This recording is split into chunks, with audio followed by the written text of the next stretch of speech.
Thank you, ladies and gentlemen. Thank you for coming to Funny as Hell. We appreciate it.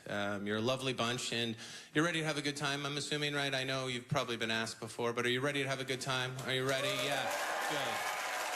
I'm glad, because we're going to need that positive energy. I know I should probably immediately say, due to budget cuts this year, we did have to rent out half our stage to an Airbnb couple, and it's not that funny, to be honest, please. And if anything, just keep your attention here. Please, it's not ideal, but it's what we had to do, so please, just right here at all times. It's the only way tonight's show is going to work. But we did have to subsidize because, ma'am, I need you here. Thank you very much. Thank you. But anyway, let's just jump right to it. I was really high the other night. I'm just going to be very blunt with you. I was very high, and I was walking home. Okay, everyone here? So walking home, and I noticed a sign in this storefront across a parking lot, and the sign read, Lego glasses. And I thought to myself, what are Lego glasses? And I kept walking, and I started to think, wait a minute, what the fuck are Lego glasses? Like, are those glasses that you make out of Lego and you put them on? Or are they like protective eyewear that you wear? Like glasses when you play with Lego, you know? Like, is that what it is? Yeah, I see.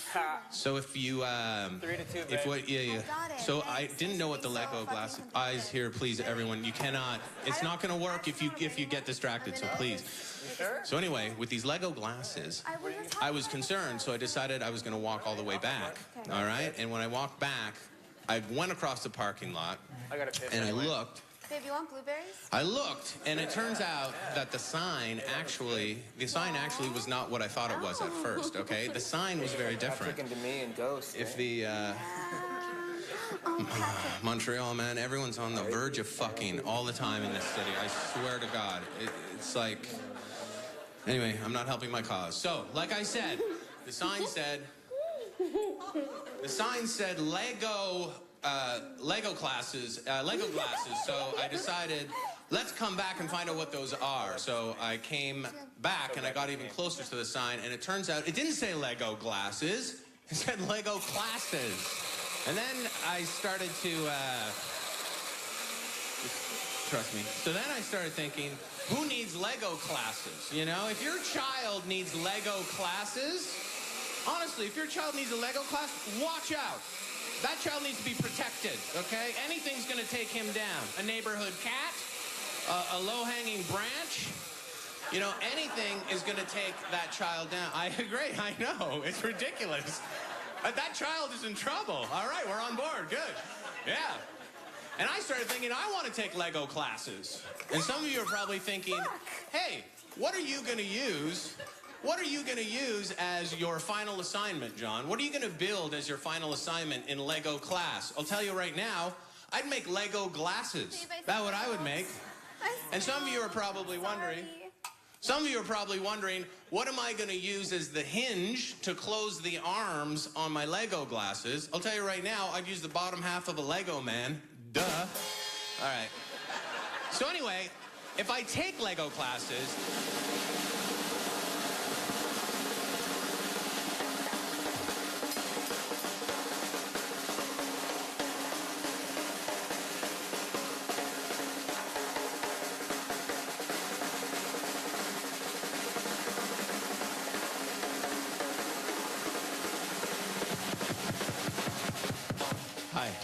Hi. I'm sorry to bother you. Your front door was open. I got some bad news. I didn't lock it. I'm sorry. Yeah, you normally don't have to. It's Montreal. I just want to let you know, I'm the one that rented the place to you. There's an asbestos scare in the building. Yeah, and everyone, asbestos scare. And everyone is leaving, so... Yeah, that's probably what's causing it. So it's probably best you guys go. We're only going to charge you for the time you've spent here, so yeah. Okay. If you don't mind. No worries. Tom Green, right? Yeah. Hey, that is Tom Green, huh? Yeah, I'm Tom fucking Green. Yeah, I'm Tom fucking Green. Unbelievable. Fucking Airbnb couples. Like, just get a fucking hotel for once in your life. Staying in someone else's flea-ridden mattress. It's disgusting. Just grow up. Hi, everyone. Apologies about that. Now, your next guest is...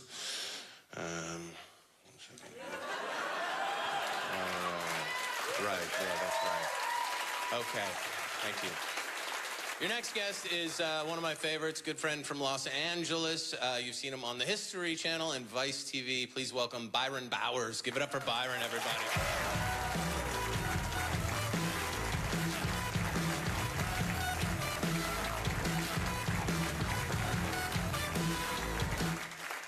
USA! USA! No, okay, I'm just playing. How y'all doing, Canada? Thank y'all for having me, man. I feel so safe here. Oh, they killing black people in America. Thank you for having me. You smuggled me into Canada, gave me a new name. So my new name is John Paul Gaultier. I'm like, I ain't gotta pick no cotton here, do I? Okay, cool, I'm with that. It's crazy in America. Y'all see the videos. Black dudes getting killed by the cops. I see that every day. It's dropping like mixtape albums out there. I'm like, if you put a beat over this, I'll be cool with it, but there's no beat. That's how shallow I am. I'm like, you put some music over this murder will actually be dope, you know? Alton Sterling, that was the worst one to me, you know, and I know y'all probably don't know which one that was, but the most fucked up part about that video is he got killed in front of a Toyota Camry. I was like, oh my God. Oh, if it was me, I would have had to find a Benz or something, you know? It would have been like, pop, pop, pop, is that a Camry? Oh, look, a Benz. Because I got to look good, you know?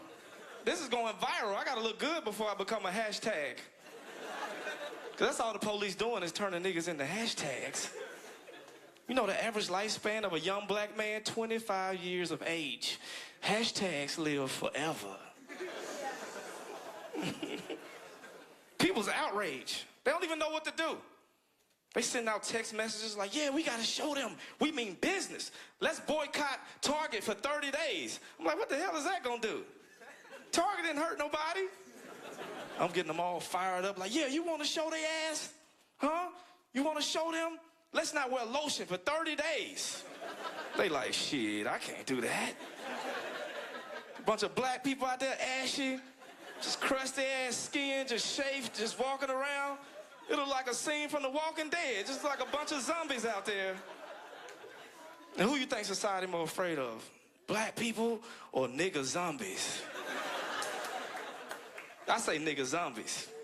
So black people march like this. Nigga zombies, well, you know, you seen the Thriller video. Just a bunch of this going on. This. You can't shoot nobody doing this shit. It's hard to get a moving target.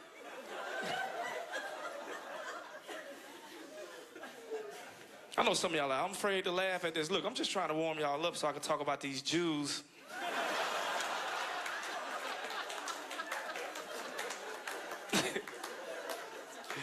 I'm just playing. People killing cops, you do not kill the cops. You do not shoot police officers. Love is the answer. For real, love is the answer. Do not shoot the cops. You fuck their wives, get them pregnant, let them have a black baby. You hurt them from the inside. Women want rights too, that's weird, huh? Y'all ready for this? Y'all ain't go overboard with this power, huh? Y'all never had it before. Y'all might go overboard. I already think feminism is getting out of hand. Myself, this chick squirted on me. You know what the fuck I mean? Squirted on me. You know what I mean, ma'am? This chick was on top of me, ma'am. She was riding me. We was having sex. She got this intense look in her eye, so I leaned forward. She leaned back. Her vagina spread open like a cobra and shot venom on my chest. I was like, what the hell? I was shocked and confused because in my mind, I'm like, hey, I'm supposed to be squirting on you. Women taking this equality shit too far. And she kept doing it. It was like scoosh, scoosh. But then it brought me back to the room. I was back present. My chakras was aligned. It was like getting an aqua massage or something. Then I started to get into it. I looked in her eye, I was like, hey, I want you to squirt in my mouth. And she was like, what? And I was like, what? But my ego was like, yeah, tell her. So I was like, yeah, you heard me. And she was like, okay. And this is what she did. Like, she bounced twice, right? And then she got up, she started hitting some shit real fast. I don't know what she hit, like a cheat code or something. Cause she did it in like 2 minutes, but it took me 20 minutes to hit. It's like up, up, down, down, left, right, BA, select. Oh.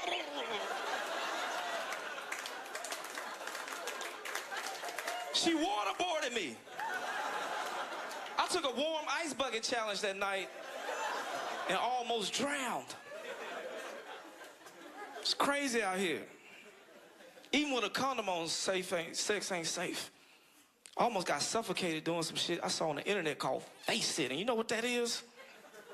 That's when a chick rides your face instead of your penis.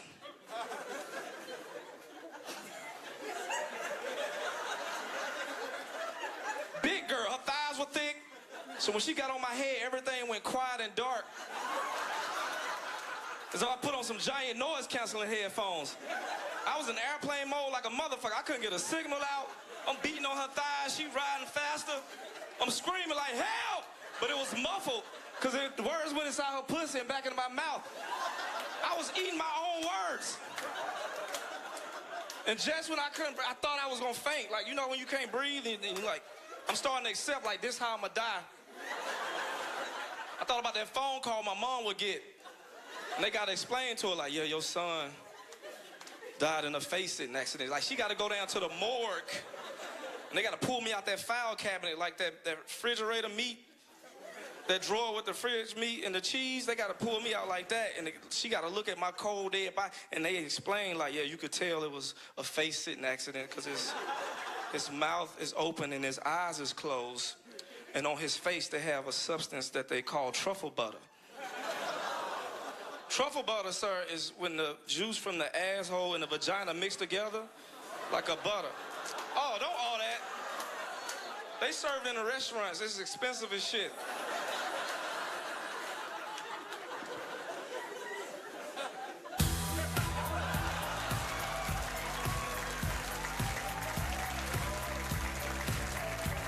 That's your Byron Bowers right there.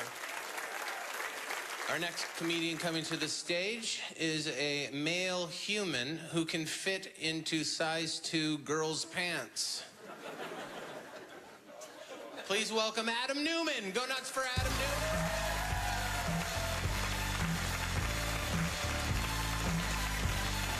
Thank you. Thank you very much. I told him I can fit into a 0. I don't want to sound like a dick. I would now like to read to you the weirdest wrong number text exchange I've ever had. Can I do that? Are you guys okay with that? Let's do it. I was sitting at home and I got, good evening, confirming your 9:30 appointment with Kendra tomorrow for a shampoo and color. So it's not for me. I take care of it. I can do it myself, okay? I wrote back, great, just confirming this is for my pubes.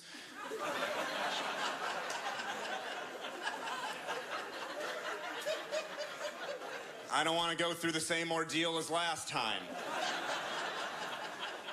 So she wrote back, cool, appointment canceled, thanks. So I took a minute and I wrote back, please don't cancel.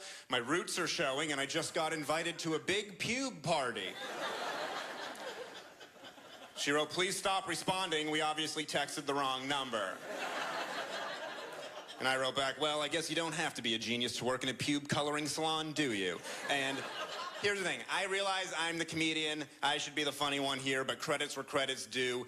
She responded back so quickly with the most clever response I could imagine coming up with. She wrote back, fuck you. So I thought that was pretty good. Good for her. She wins, I think. When I moved to New York years ago out of college, I had a haggling victory, right? This is like 10 years ago. I wanted to buy a vaporizer. Have any of you guys ever smoked weed out of a vaporizer? Yeah, it's a mist. It doesn't mess up your throat. It makes your weed last longer. You get really high. It's great. I had one with my old roommate before I moved, and I called him. I was like, how much? was that vaporizer you had? And he goes, it's $150. I'm like, okay, that's what I'm gonna spend.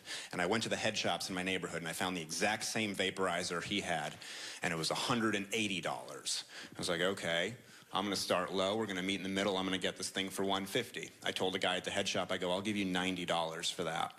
And he goes, okay. And I was like, wow, that was the easiest haggle I've ever had in my life. I should have started lower. I bought it for $90, happily. I was willing to spend $150, so I spent the other $60 on weed, went home, none of my roommates were home, smoked out of my vaporizer by myself, got really high, had a great time. Then I remembered, my dad likes a haggling victory. I should call my dad and tell him about my haggling victory. So I got my dad on the phone, and I go, I just talked this guy down from $180 down to $90. And my dad goes, that's great. What did you buy? And I was like, shit. I didn't get that far in my head. I was so excited about the price drop, I didn't think about the content of the purchase. I can't tell my dad I just graduated college and moved to New York. I'm spending all my money on weed paraphernalia, right? So the only thing I could think to do is I went, just kidding, and I hung up the phone. Here's another dad story. Have any of you guys ever ridden the E.T. ride at Universal Studios? You guys ever ridden it? A couple of you? All right. The ones of you who have not, I will explain how the ride works in case your family was too poor to take you to Universal Studios, okay? The ride is based on the bike that goes over the moon in the movie, right? The ride is two cars side by side. They are the bike. You go over the moon. You go to E.T.'s home planet. You get to the end of the ride. E.T. says goodbye to you. While you're waiting in line, you fill out a card with your name on it. You give it to Universal Studios employee. They put it in the computer, so at the end of the ride, E.T. knows your name, right? When you're a kid, you forget that you filled out the card, so when E.T. knows your name, it's magical. So when I'm 8 years old, me and my dad ride the ride, we go over the moon, we go to E.T.'s home planet, we get to the end of the ride, my dad's name is Todd. E.T. goes, goodbye, Todd. And I'm like, holy shit. E.T. knows my dad, right? And my dad plays it off really cool. He's like, yeah, I know E.T. We hang out when you go to bed. And I was like, oh, that's very impressive. Then he plays it even cooler. He's like, don't worry. I told him all about you, too. And then E.T. goes, goodbye, Adam. And when you're 8 years old, that's as good as it gets. When I was 22, my dad goes, we're going to Florida to visit your grandfather, and we're going to spend a day together at Universal Studios. And we went, we rode the adult rides, we had a great time. Then my dad goes, let's ride the E.T. ride. And I didn't want to go because I'm 22, and it's a kid's ride, and it's embarrassing. My dad's been the only person that's been able to embarrass me my entire life. My dad is the kind of guy that when I was a little kid, we'd be in a pharmacy. From across the aisles, my dad would go, Adam, I got condoms. And I'd be like, I'm 7, I don't even know what that is, but I know this is embarrassing. And now I'm 22 and I'm riding a children's ride with my dad and I'm humiliated, but it's nostalgic for him, so we do it. We go over the moon, we go to E.T.'s home planet, we get to the end and E.T. goes, goodbye, Todd. And my dad goes, yeah, I know E.T. And I'm like, no, you don't. I'm 22. I know how this shit works, right? My dad's like, no, we hang out when you go to bed. I told him all about you. And I'm so embarrassed. I'm humiliated. I want to be anywhere else. And then E.T. goes, goodbye, penis. Turns out you can write whatever you want on those cards. You're just giving it to a 16-year-old Universal Studios employee that's more than happy to see what fucked up shit they can make E.T. say. My dad was so embarrassed. And then he looked at me, and he looked at E.T., and he goes, that guy's funny. All right. You guys are very nice. Thank you very much.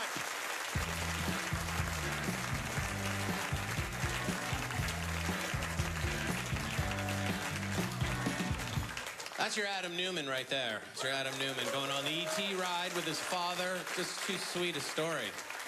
Ladies and gentlemen, please welcome to the stage the very funny Cameron Esposito. Give it up for Cameron.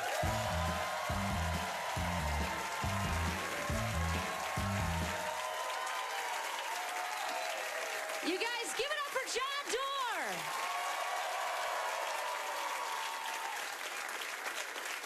John works very hard for you guys. Do you know how? You should be so proud of him. He is one. We are in Canada. This is on TV, so that they should know he's Canadian. This is what you've produced. up to and including that. And I'm proud of you. I am Cameron Esposito. It's so nice to meet you guys, those of you that don't know me. Couple things. Number one, I just got married this year. Thank you so much. Thank you for caring. How polite of you to care. Obviously, as you can tell by my haircut, to a woman. I got married to a woman. This is in Canada. I don't have to say that. You know what this haircut means. You're Canadian. Sometimes when I travel other places, they're confused. What does that haircut mean? Not you guys. You're the birthplace of this haircut. Thank you so much. We have appropriated it down south. I appreciate it. It helps me out in my daily life. I'm newly married, and I will say that are there married people here? A couple married people? Wow. Wow.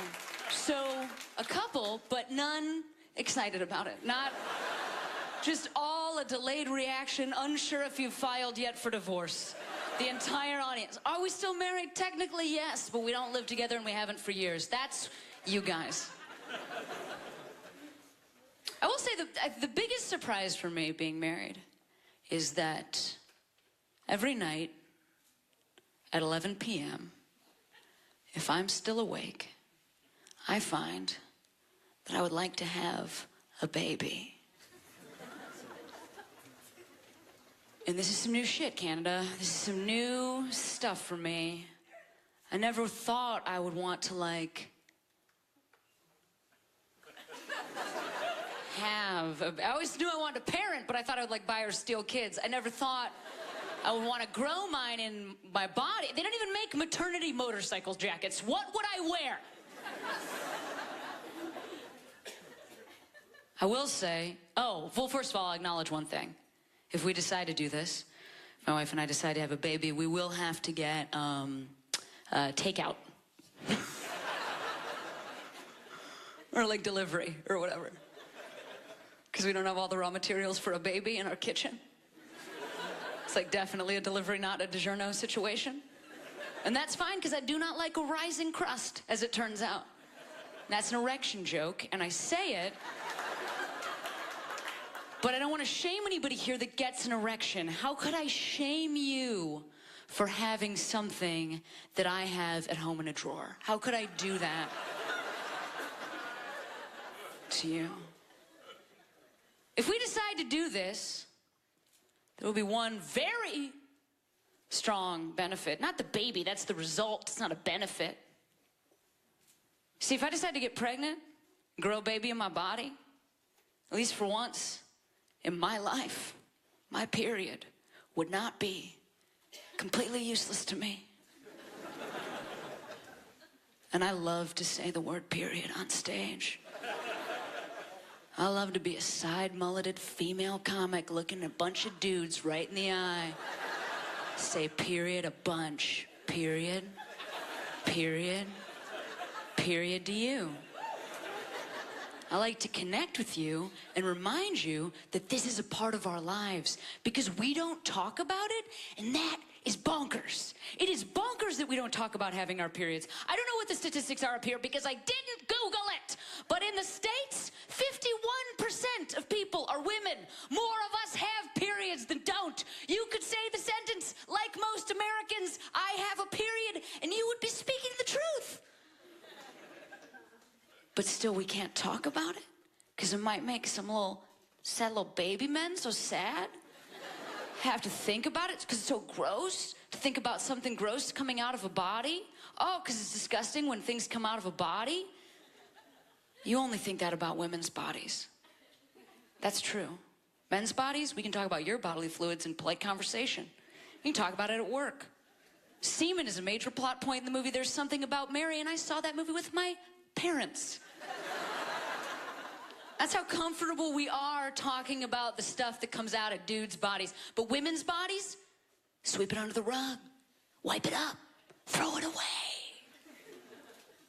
Not this guy. I'm not letting you off that easy. I want you to know that I wake up in the night and I am bleeding. A crime scene into my bed. A crime scene that I have to get up and deal with. I gotta take the sheets and bag them and send it to the lab for processing, find out who did it. It's always replace me. I am the victim and the perpetrator every time. And it's not a clean, pourable substance. And it's not blue. Chunks. Oh, I loved how deep-throated that groan was. As I really got through to you, which makes me feel great. Chunks of my body are crushed out of my body by my body. Sometimes the chunks are so large, the only logical response is to pick it up, hold it in my hand, and marvel at it. Well, will you look at that? That is the size of a strawberry. That is the size of a non-organic, pesticide-ridden, grocery store strawberry piece of my body in my hand, and I am still alive. In fact, I'm at work.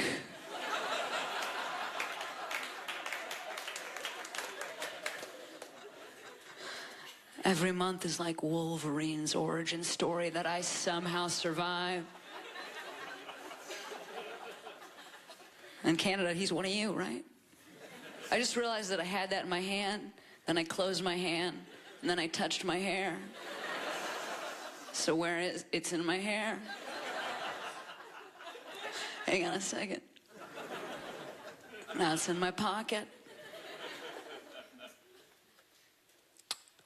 I really loved the way a lot of you came around and felt that with me.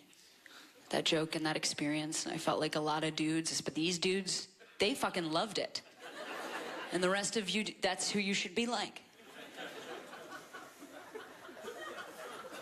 But sometimes it is still a divisive issue to talk about. So I look around and I see the people that really got on board by the end of that. And then I see the people that were holding out. That's okay, it doesn't bother me. So if you held out, I just hope at the very least I have ruined strawberry jelly donuts for you forever. Regardless of whether you laughed at me, I have changed you. And that's what I came to Canada to do. You guys, I'm Cameron Esposito. Please enjoy the rest of this awesome show.